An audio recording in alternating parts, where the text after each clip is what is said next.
Hello my dear aspirants, स्वागत करती हूँ आप सबका Murari Lal GS research centre पे, जहाँ आज हम प्रैक्टिस करेंगे कुछ बहुत इम्पॉर्टेंट क्वेश्चंस जो प्रीवियस ईयर क्वेश्चंस है। एसएससी एमटीएस एग्जामिनेशन में ऑलरेडी पूछे गए सवाल है। तो इन प्रीवियस ईयर क्वेश्चंस के साथ हम आज इस लेसन पे कुछ इम्पॉर्टेंट क्वेश्चंस को प्रैक्टिस करेंगे, साथ ही साथ ग्रामेटिकल कोर कॉन्सेप्ट्स को भी रिवाइज करेंगे। एंड मोस्ट इम्पॉर्टेंटली, हम लोगों ने अभी तक जितना भी पढ़ाई कर लिया है इसको जारी रखते हुए अपने प्रिपरेशन को और भी ज़्यादा एज देने की कोशिश करेंगे। तो बने रहिएगा इस वीडियो के एंड तक, ठीक है। जितने भी इस प्रैक्टिस सेट में दिए गए सवाल है, चलिए इन सवालों को आंसर करने की कोशिश करते हैं। Without wasting our time, let us begin our practice now. So, as you all can see, the first question is based on idiomatic expression. तो चलिए जल्दी से इंस्ट्रक्शन को पढ़ते हैं। Select the most appropriate meaning of the given idiom. ठीक है, तो सवाल आपको पूछ लिया गया इडियम से। इडियोमेटिक एक्सप्रेशन से हमेशा क्वेश्चंस पूछे जाते हैं। तो सबसे पहला जो क्वेश्चन है हमारा, bolt from the blue. So this is the question given. Bolt from the blue का मतलब पहले समझते हैं। देखिए, बोल्ट फ्रॉम द ब्लू का मतलब है आपको अचानक से, ठीक है ना, एक अनएक्सपेक्टेड न्यूज मिल गया, ठीक है। जैसा कि टू रिसीव अनएक्सपेक्टेड न्यूज, ठीक है, क्लियर। अब इसका आइडिया आपको कैसे लगाना है, देखो इतने सारे इडियोमेटिक एक्सप्रेशन है, सारे इंपॉर्टेंट है। देखा जाए तो हर साल इडियोमेटिक एक्सप्रेशंस से सवाल पूछे जाते हैं। तो आप कैसे याद रखेंगे? देखो, बोल्ट फ्रॉम द ब्लू का क्या मतलब? अनएक्सपेक्टेड न्यूज मिलना, ठीक है, या फिर कोई एक अनएक्सपेक्टेड सरप्राइज मिल जाना, ठीक है, कोई एक अनएक्सपेक्टेड सरप्राइज मिल जाना। या फिर ऐसा हो सकता है कि कुछ बहुत ही सडन वे में घटना, ठीक है, मतलब समथिंग वेरी इम्पॉर्टेंट और अनयूजुअल दैट हैपन सडनली। तो ये सारी ही आइडिया किसको बताती है? Bolt from the blue means something unexpected and surprising. Okay, clear? I hope this is absolutely clear to all of you all. तो चलिए अपने ऑप्शंस को देख लेते हैं। टू रिसीव अनएक्सपेक्टेड न्यूज, सबसे पहले देखिए ऑप्शन, जो हमारा पहला ऑप्शन है यही हमारा करेक्ट आंसर है। Clear? To get good news, नहीं, नॉट एट ऑल, क्योंकि कोई अनयूजुअल सी न्यूज हो सकती है जो आपने सोचा ही नहीं है, ठीक है। तो this is bolt from the blue, तो गुड न्यूज तो होना ही नहीं है। To win a large sum of money, no. To get lucky, no. Rest other options are wrong, so our correct answer is to receive unexpected news. Okay, तो चलिए next question को देखते हैं। क्वेश्चन को पढ़ने से पहले इंस्ट्रक्शन को पढ़ना बहुत जरूरी है। Select the most appropriate antonym. Antonym मतलब you have to find out opposite word, okay. Antonym of the given word variety, okay. See the 4 options are given: similarity, fusion, diversity and medley. लेकिन आपका word कौन सा दिया हुआ है? Variety. तो आपने क्या करना है? वैरायटी का एंटोनिम वर्ड मतलब ऑपोजिट वर्ड फाइंड आउट करना है फ्रॉम द गिवन ऑप्शंस। तो सबसे पहले मतलब पता करते हैं। वैरायटी मतलब क्या? वैरायटी मतलब जब आपके पास बहुत सारे डिफरेंट एलिमेंट्स, डिफरेंट टाइप्स के मतलब ऑप्शंस है, ठीक है ना। तो वैरायटी का मतलब क्या है? State of having different types of elements, ठीक है, state of having different types और elements। तो इसे हम लोग वैरायटी कहते हैं, ठीक है। तो इसे हम लोग वैरायटी कहते हैं। तो वैरायटी हमें आइडिया क्या दे रही है? बताओ। वैरायटी हमें आइडिया दे रही है इन रिगार्ड ऑफ डाइवर्सिटी, ठीक है, डाइवर्स, खूब सारे डिफरेंट। तो वैरायटी, डाइवर्सिटी, ठीक है, क्लियर। जिसमें क्या हो सकता है? जिसमें डिफरेंट एलिमेंट्स हो, डिफरेंट टाइप्स हो, तो that is variety. Clear? Idea clear हो रही है?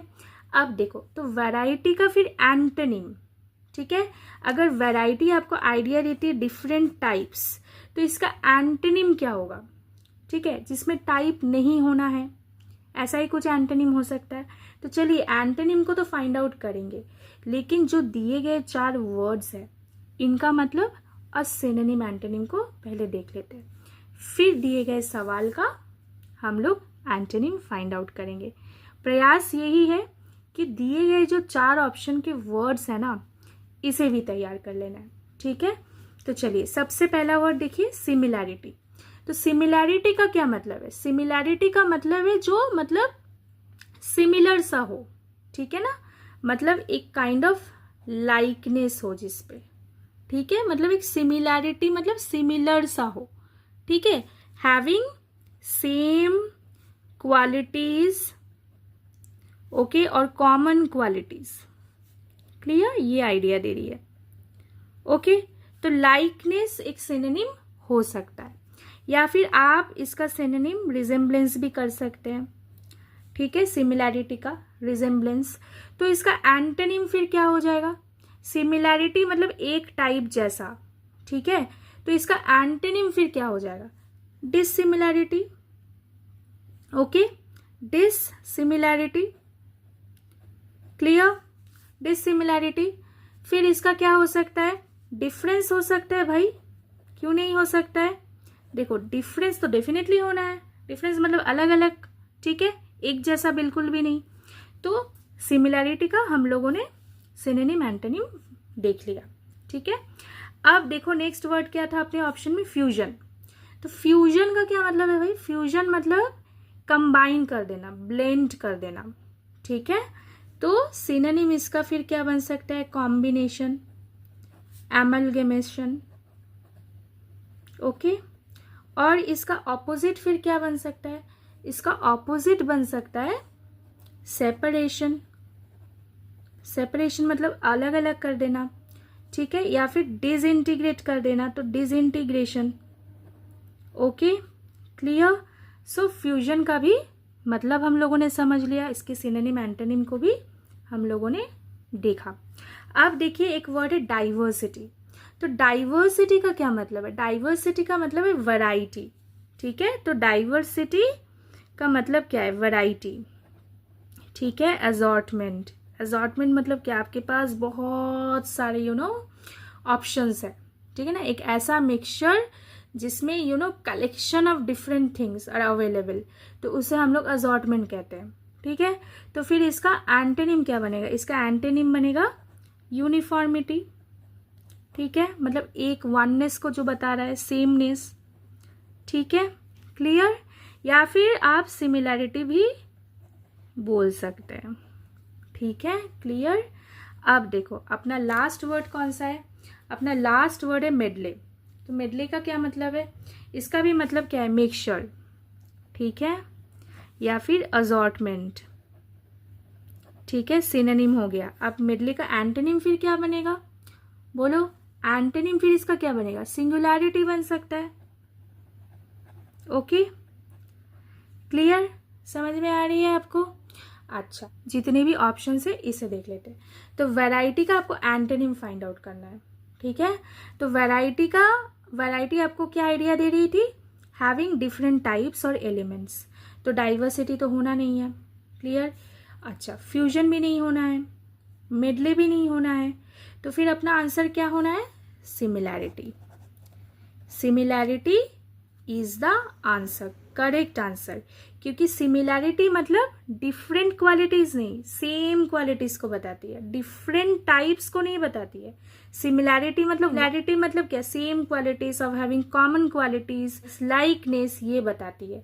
तो similarity is the correct answer of the word variety. Next सवाल को पढ़ने से पहले मैं आप सबसे कहना चाहती हूँ कि अगर इन प्रैक्टिस सेट्स के द्वारा आपके प्रिपरेशन पे थोड़ा सा भी आपको हेल्प हो रहा है, छोटे छोटे जो पॉइंट्स होते हैं ना, अगर आप उसे मतलब रिवाइज कर पा रहे हो, ठीक है ना, थ्रू दिस प्रैक्टिस सेट्स, अगर आपको थोड़ी सी भी मदद पहुंच रही है हमारे प्रयास से, तो वीडियो को ज़रूर लाइक कीजिएगा, ज़्यादा से ज़्यादा लोगों तक इसे पहुंचाने के लिए इसे शेयर कीजिए इस वीडियो को, एंड इस चैनल पे तथा Murari Lal GS research centre YouTube channel पे अगर नए हैं तो चैनल को डेफिनेटली सब्सक्राइब कर दीजिएगा, बेल आइकन को हिट करना नहीं भूलिएगा to get all our notifications of uploaded videos on time.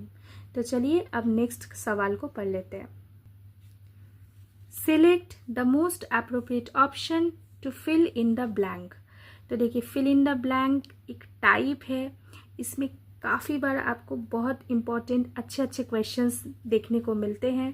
तो चलिए आपका पढ़ा हुआ, आपका समझा हुआ ऐसे बहुत सारे टर्म्स होते हैं, वर्ड्स होते हैं जिसमें फिल इन द ब्लैंक्स में पूछ लिए जाते हैं। पार्ट्स ऑफ स्पीच से क्वेश्चंस आते हैं, बी वर्ब्स, हैव वर्ब्स, फिर आपका सब्जेक्ट वर्ब एग्रीमेंट, काफ़ी सारे टॉपिक्स से फिल इन द ब्लैंक्स के क्वेश्चंस पूछे जाते हैं। ठीक है, तो चलिए इस क्वेश्चन को पढ़ते हैं।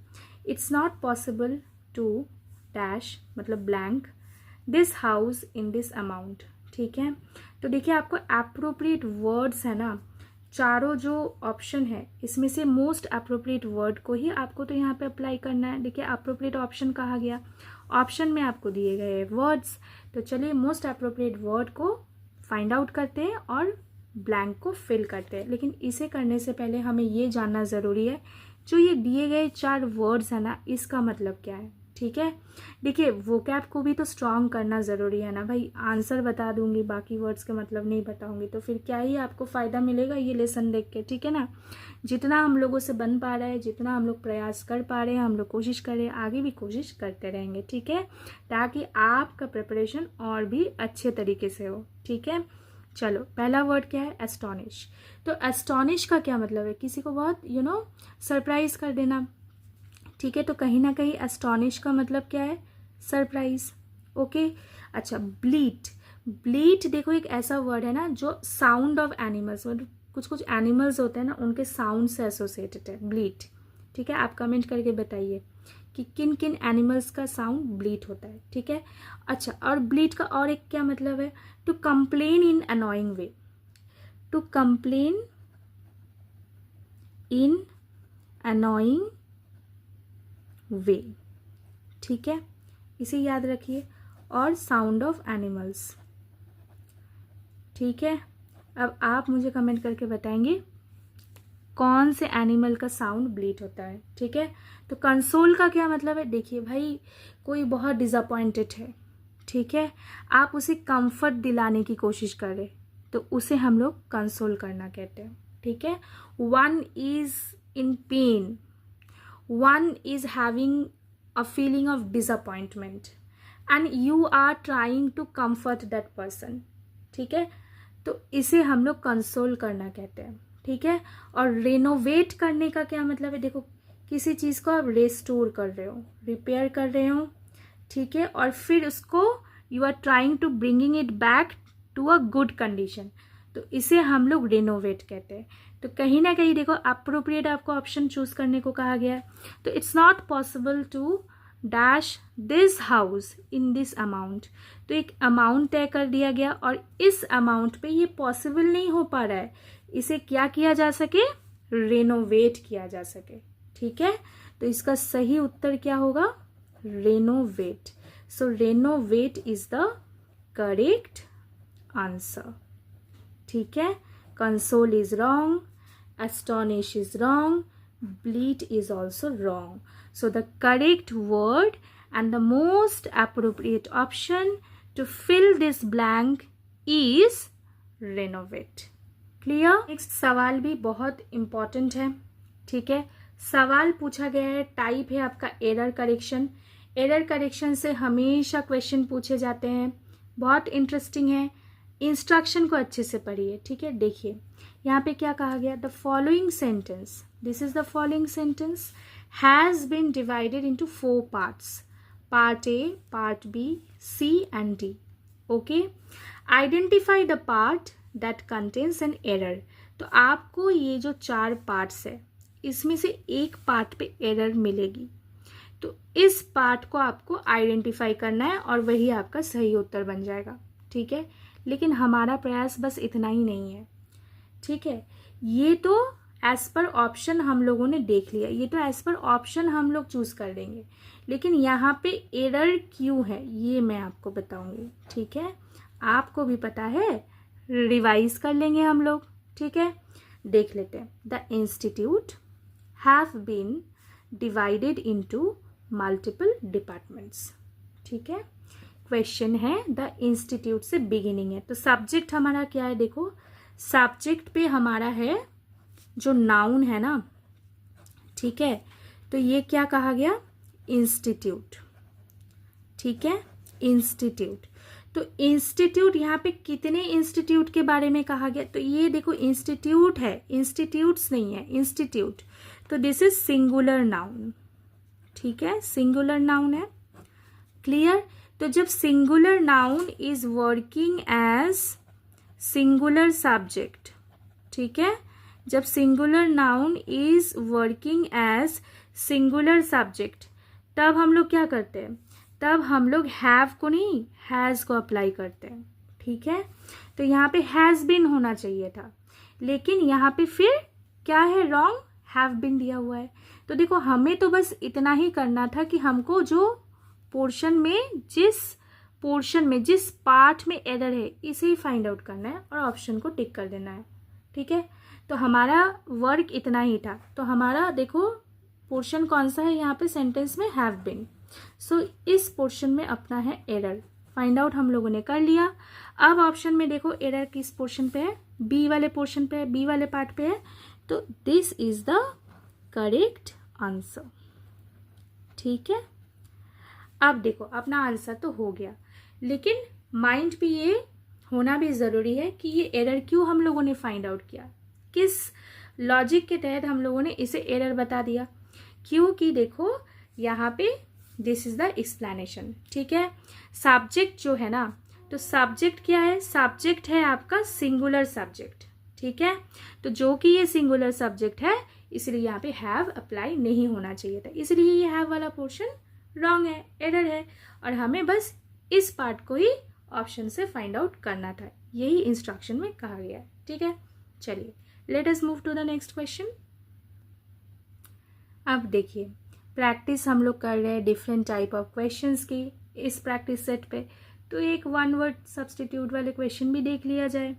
Select the option that can be used as a one word substitute for the given phrase. So which one is the given phrase, देखिए a person who is known for his hatred towards the entire mankind, ठीक है। So this is the given phrase. अब इस phrase का जो एक one word substitute है, इसे हमें from the given options find out करना है, ठीक है। लेकिन इससे पहले हम लोग बाकी दिए गए ऑप्शंस को भी देखेंगे, सारे ऑप्शंस को देखेंगे, फिर इसके बाद इसका आंसर करेंगे। तो सबसे पहला हमारा ऑप्शन क्या है, इंसॉल्वेंट। इंसॉल्वेंट का क्या मतलब है बताइए, इंसॉल्वेंट का मतलब है one who is incapable of paying debts, okay, incapable of paying debts, okay. तो इसे हम लोग इंसॉल्वेंट कहते हैं। Next word is philogynist. Philogynist का क्या मतलब है, philogynist means a person who likes और you know a person who admire women, okay.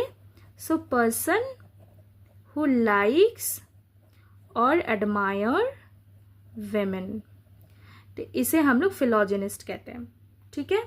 Mercenary का क्या मतलब है, मर्सिनरी का मतलब किस, ठीक है, मतलब समवन, ओके, वर्किंग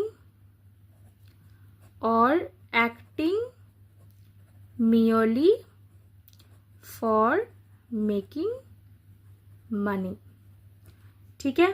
तो इसे हम लोग मर्सिनरी कहते हैं।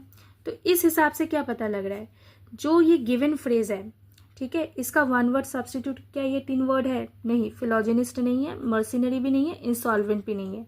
तो अपना करेक्ट आंसर, ठीक है, अपना करेक्ट आंसर फिर क्या बना, अपना करेक्ट आंसर बना misanthrope, means a person who is known for his hatred towards the entire mankind.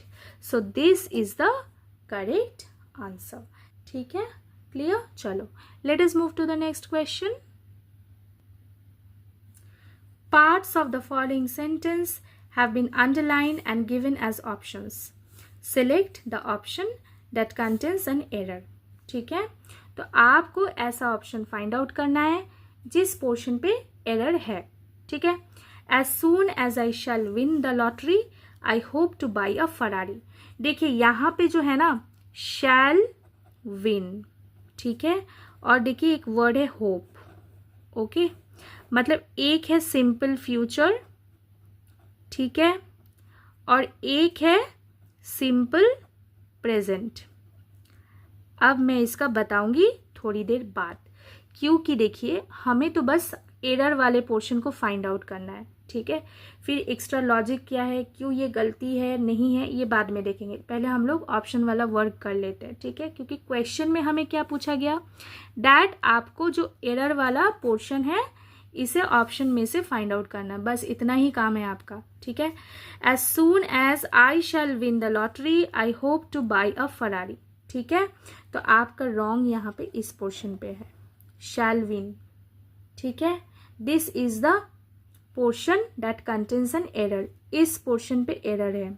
ठीक है, क्यों एरर है ये तो हम लोग जानेंगे, लेकिन as soon as I win the lottery होना चाहिए था, लेकिन यहाँ पे क्या है, as soon as I shall win the lottery है. ठीक है, तो this is the portion that contains error, so this is the answer. ठीक है, आपको एरर वाला पोर्शन ही फाइंड आउट करना था जो ऑप्शन में दे दिया गया. ठीक है, तो यहाँ पे देखिए अब आते हैं एक्सप्लेनेशन पे, अब आते हैं लॉजिक पे. देखो अब सवाल आपको जो दिया गया ना, इस पे आप वर्ब को देखो कैसे इसका यूजेज है. ठीक है, टेंस को देखते हैं इसका यूजेज कैसे है. देखो टेंस में क्या है, एक है आपका सिंपल फ्यूचर और एक है देखिए आपका है होप. ठीक है, तो देखो शैल विन क्या है, सिंपल फ्यूचर है, होप क्या है, सिंपल प्रेजेंट है. तो भाई ये है कंडीशनल सेंटेंस का फॉर्मेट. ठीक है, कंडीशनल सेंटेंस का फॉर्मेट है ये. मतलब कि कैसा आपका फॉर्मेट ये बन रहा है कि अगर आप लॉटरी जीतते हैं तब आप क्या करेंगे, फरारी खरीदेंगे. मतलब अगर मैं लॉटरी जीतती हूँ तब मैं फरारी खरीदूंगी. So this is the question given, as per the question given. ठीक है, तो इस हिसाब से ये कंडीशनल सेंटेंस का फॉर्मेट है. यहाँ पे क्या है, कंडीशनल सेंटेंस में हम लोग क्या देखते हैं इन जनरल, ये क्या हो सकता है, if I win lottery I will by a Ferrari. ठीक है, एज पर द क्वेश्चन ये होना चाहिए था ना, if I win the lottery I will by a Ferrari. तब हो सकता था कि एक पे आप सिंपल फ्यूचर को अप्लाई कर रहे हैं, दूसरे को आप सिंपल प्रेजेंट को अप्लाई कर रहे हैं. ठीक है, एक कंडीशन और एक आउटकम. लेकिन यहाँ पे क्या है, यहाँ पे एज सून एज का फॉर्मेट है. ठीक है, तो इस हिसाब से ये जो पोर्शन है दिस इज रॉन्ग, एरर वाला पोर्शन है. हम लोगों ने इस पोर्शन को फाइंड आउट भी कर दिया, इसको आंसर भी बना लिया. ठीक है, तो इस पे क्या होना चाहिए था, इस पे होना चाहिए था as soon as I win the lottery I hope to buy a Ferrari. ठीक है, लेकिन शैल विन और होप ये दोनों हम लोग ये दोनों फॉर्मेट हम लोग कब यूज कर सकते थे, जब ये कंडीशनल सेंटेंस इफ को हम लोग अप्लाई करते तब. ठीक है, clear. Let us move to the next question. चलो अब एक सवाल है सिनोनिम के ऊपर बेस्ड है. तो सिनोनिम मतलब क्या होता है, सिमिलर वर्ड्स होते हैं. ठीक है, तो चलिए इस सवाल को पढ़ते हैं. Select the most appropriate synonym. Okay, similar word. अगर आपने अभी तक सिनोनिम एंड एंटोनिम के प्लेलिस्ट को नहीं देखा है तो जाके ज़रूर चेक करें. आपका जो वोकैब है इसे स्ट्रॉन्ग बनाइए, रिवाइज करते रहिए. ठीक, तो चलिए आज देख लेते हैं इस क्वेश्चन को. Select the most appropriate synonym of the given word glimpse. तो ग्लिम्स का क्या मतलब है, ग्लिम्स का मतलब है क्विक व्यू ऑफ समथिंग. ठीक है, आपने मतलब बहुत क्विकली किसी चीज को देखा, क्विक व्यू ऑफ समथिंग, तो इसे हम लोग ग्लिम्स कहते हैं. मतलब क्लियर है. ठीक है, अब देखिए चारों वर्ड्स है, लेकिन चारों वर्ड्स को पहले देख लेते हैं. ठीक है, तो पहला वर्ड क्या है, एग्जामिन. एग्जामिन का क्या मतलब है भाई, एग्जामिन का मतलब है आप किसी चीज को फिगर आउट करने की कोशिश करो, वो भी बहुत केयरफुली. ठीक है, मतलब you are looking at something very carefully.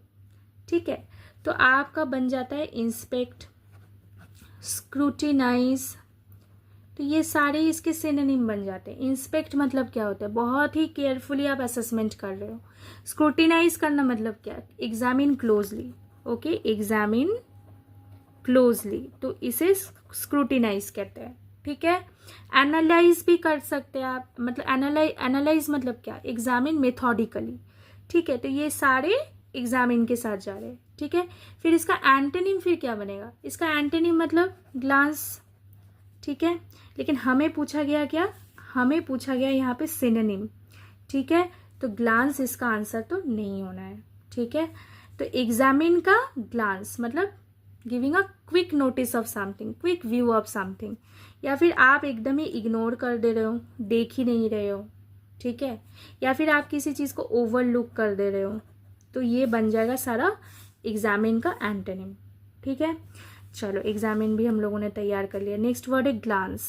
अब ग्लांस तो समझ में आ गया, ग्लांस और ग्लिम्स में कोई फर्क नहीं है, तो इसलिए ये सिनोनिम बन जा रहा है। ठीक है, क्लियर, ओके। फिर इसके साथ एक होता है पीप। पीप वर्ड मतलब क्या, जैसे आप बहुत ही you are looking through a small opening. ठीक है, तो उसे आप पीप करना कहते हैं। ठीक है, अच्छा, अब इसका एंटोनिम फिर क्या बनेगा, अब इसका एंटोनिम क्या बनेगा, स्क्रूटिनाइज बन सकता है, मतलब आप बहुत डीपली देख रहे हो। ग्लांस मतलब पलक झपक के नहीं देख रहे हो भाई, स्क्रूटी नहीं कर रहे हो आप, स्क्रूटिनाइज। ठीक है, मतलब बहुत केयरफुली आप किसी चीज़ को बहुत क्लोजली एग्जामिन कर रहे हो, बहुत क्लोजली एग्जामिन कर रहे हो, तब वो हो जाएगा scrutinise. Scrutinise is opposite antonym to glance. ठीक है, अच्छे से समझो, ये सारे जो वर्ड्स है ना अपने ऑप्शन में है भाई, इसे भी हम लोग तैयार कर ले रहे हैं। ठीक है, आपको सारे वर्ड्स पता है कि आपको इंस्पेक्शन का मतलब नहीं पता, पता है आपको, स्क्रूटिनाइज का मतलब नहीं पता, पता है। ठीक है, सब पता है आपको, आपने कभी ना कभी सुना है, कभी ना कभी देखा है, कभी न्यूज़ चैनल पे देखा है, कभी आपने एडिटोरियल में पढ़ा है, वर्ड्स आपको याद आ जाते हैं। ठीक है, अगर आप पॉइंटर को याद रखो ना, तो कितना आप नहीं तो मेमोराइज कर लेंगे, पॉसिबल नहीं है भाई, इतना पॉसिबल नहीं है। ठीक है, फिर आपका गेज, ठीक है, स्टेयर, तो ये सारे वर्ड्स क्या है, ग्लांस के ऑपोजिट है। ठीक है, एंटोनिम है। क्लियर, अच्छा, अब देखो एक वर्ड है आपका, फिर आपका वर्ड है देखो स्टेयर, तो स्टेयर का फिर सिनोनिम क्या है, स्टेयर का सिनोनिम क्या है, गेज है। ठीक है, गेज का क्या मतलब है, लुकिंग इंटेंटली इन वंडर, तो इसे हम लोग गेज कहते हैं। ठीक है, तो इसका एंटोनिम फिर क्या क्या बनेगा, ग्लांस। ठीक है, या फिर ओवरलुक। Okay, clear. और ऑब्जर्व करना क्या मतलब होता है, बोलो, ऑब्जर्व मतलब देखो इंस्पेक्ट। ठीक है, आप या फिर किसी चीज़ को केयरफुली एग्जामिन करने की कोशिश कर रहे हो, मतलब वॉच। ठीक है, वॉच भी हो सकता है। ठीक है, और एकदम ही आप उस चीज़ को नहीं देख रहे हो, ठीक है, तो इग्नोर हो जा रहा है। Clear, ignore. तो फिर आपका ग्लिम्स का सिनोनिम क्या बनेगा, ग्लिम्स का सिनोनिम बनेगा glance. So this is the correct answer. Okay, observe तो होना नहीं होगा, एग्जामिन भी नहीं होगा, so our correct answer is glance. Okay, glance is the synonym, appropriate similar word of glimpse. चलो भाई, बढ़िया सवाल है, आप देख लेते हैं इस सवाल को। Select the most appropriate option to fill in the blank. चलो ठीक है, we dash learn to meet adversity gracefully. Adversity का क्या मतलब है बताइए, adversity is associated to hardships.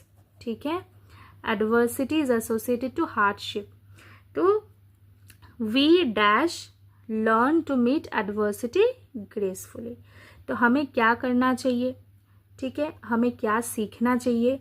देखो लर्न है, अब लर्न के साथ जो आपका अप्रोप्रिएट मॉडल यहाँ पे अप्लाई होना है वो क्या होना है। ठीक है, देखिए ऑट है, ऑट के साथ हम लोग अप्लाई लर्न को यहाँ पे नहीं कर सकते। क्यों, क्योंकि देखिए जब हमें ऑप्शन पे मस्ट दिख रहा है, ठीक है, देखो सारे मॉडल वर्ड्स जो होते हैं ना, तो इसे अप्रोप्रिएटली यूज़ करना भी मतलब याद रखना पड़ेगा आपको। तो मस्ट देखिए यहाँ पे क्या है, एक यहाँ पे स्ट्रॉन्ग एडवाइस दी जा रही है। ठीक है, एक स्ट्रॉन्ग एडवाइस दी जा रही है आपको। ठीक है, आपको एक स्ट्रॉन्ग क्या एडवाइस दी जा रही है कि आप एडवर्सिटी को फेस करना सीखिए। ठीक है, जो जीवन में हार्डशिप्स है, हमें ये सीखना चाहिए कि हम जीवन में हार्डशिप को कैसे एक्सेप्ट करें विद ग्रेस। ठीक है, तो इसीलिए यहाँ पे मस्ट अप्लाई होना है। ठीक है, so we must learn to meet adversity gracefully. Clear? ये हम सबको ये सीखना चाहिए, ये हमें सीखना चाहिए, हम सबको सीखना चाहिए। जीवन है, जीवन में hardships are the part of life, right? Struggle face करना, हार्डशिप्स को फेस करना, वो भी ग्रेस के साथ, ये बहुत ज़रूरी है। एंड ये सीखना एक मतलब इतना इजी वे नहीं है, इतना इजी टास्क नहीं है इसे सीखना, पर हमें क्या करना चाहिए? We must learn to meet adversity gracefully. ठीक है, so this is the correct answer.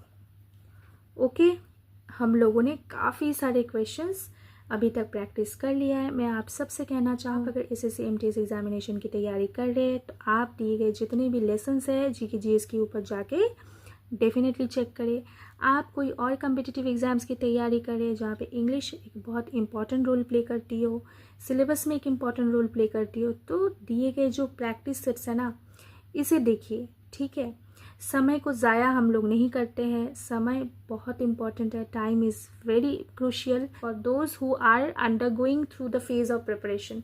सो समय को सही से यूज़ करते हुए हम जहाँ तक अभी तक जो जितना भी प्रैक्टिस किए हैं या फिर कर चुके हैं, इसको और अच्छी तरीके से हमें कंटिन्यू रखना है। ठीक है, चलिए moving to the last question of this practice set. Select the most appropriate option to fill in the blank. ठीक है, ऑप्शन देखिए, विथ है, टू, एट एंड ऑन। सारे ही ऑप्शन क्या है आपका? प्रीपोजिशन। ठीक है, प्रीपोजिशन है सारे ऑप्शंस। अब देखिए, please sit down and have breakfast dash us. ठीक है, सो आपको यहाँ पे देखिए, आप क्या करें? Please sit down and have breakfast dash us. तो आप किसी को इन्विटेशन दे रहे हैं कि वो आपके साथ ज्वाइन करे, ठीक है, ब्रेकफास्ट टेबल पे। तो आप क्या चाह रहे हैं? आप एक काइंड ऑफ एक्कम्पनीमेंट चाह रहे हैं, ठीक है, एसोसिएशन चाह रहे हैं, ठीक है। आप चाह रहे हैं कि this person should come and join you all. तो इसीलिए यहाँ पे क्या ऑप्शन होना है? With. With is the correct answer. Clear? So please sit down and have breakfast with us. अब प्रीपोजिशन का सवाल है, कंफ्यूजन पे तो आपको डाला ही जाता है, ठीक है। प्रीपोजिशन में कंफ्यूजन होती ही रहती है आपको, इसलिए देखो यहाँ पे ऑन दे दिया गया, एट दे दिया गया, टू दे दिया गया, पर ये सही नहीं है, क्योंकि आप किसी को इन्विटेशन दे रहे हैं कि भाई तुम आओ, हमारे साथ बैठो और हमारे साथ ब्रेकफास्ट करो। तो आप उसको इन्विटेशन दे रहे हैं कि साथ में मिलके, तो टुगेदरनेस, एक फीलिंग ऑफ टुगेदरनेस, ठीक है। तो ये बता रही है एक्कम्पनीमेंट एसोसिएशन। Okay, clear? अब आप सबसे कहना चाहती हूँ कि अगर आपको इस प्रैक्टिस सेट से थोड़ा सा भी हेल्प मिला, आपने कुछ अच्छा प्रैक्टिस किया अच्छे अच्छे सवालों का, अगर आपने अभी तक जो सीखा इसको अच्छे से अप्लाई किया हमारे साथ, और इस प्रयास में आपको थोड़ा सा भी अगर हेल्प मिला, तो आप डेफिनेटली इस वीडियो को लाइक करें, इस वीडियो को ज़्यादा से ज़्यादा लोगों तक शेयर करें। चैनल पे नए हैं तो चैनल को सब्सक्राइब करें, बेल आइकन को हिट करना बिल्कुल भी ना भूलें। जी, दिए गए जितने भी लेसन्स हैं, चाहे वो इंग्लिश के ऊपर हो, मैथ्स, GK GS या फिर different practice sets, as per your needs, आप इसे डेफिनेटली अप्लाई करें। डिस्क्रिप्शन में जाके प्लेलिस्ट को चेक करें। आप सबसे कहना चाहूँगी, अपना ध्यान रखिए, अपना ख्याल रखिए। Health is very important. Health सही है तो आप अच्छे से प्रिपरेशन भी कर पाएंगे। प्रिपरेशन को अच्छे से जारी रखिए एंड मिलते हैं नेक्स्ट वीडियो पे। Take care, thank you.